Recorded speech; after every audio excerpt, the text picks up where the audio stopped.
Understanding Hitler's anti-Semitism. I was like, this sounds pretty interesting. And I clicked on it, and it just said, it was a little much.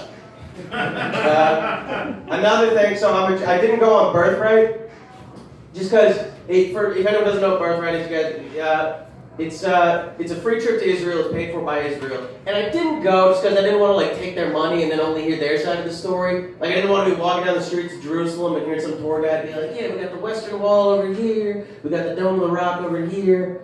I'm like, do you guys kill protesters here? Like, have some hummus, shut the fuck up. Alright, thank you very much. Next up, we got Gus.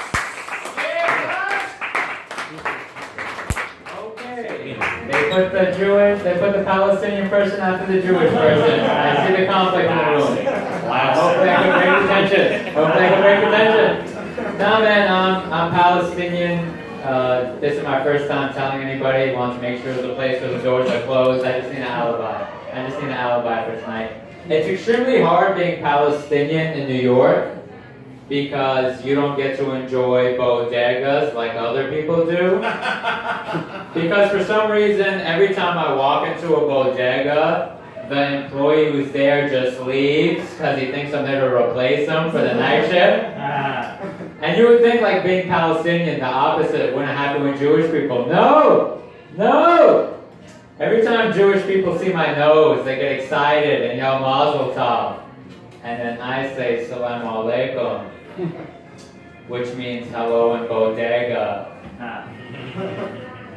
And they still offer me birthright chips for some reason. I don't know. My nose is too big, man. My nose is way too big. Like, my nose is so big that if someone drew me in the New York Times, they would lose their job.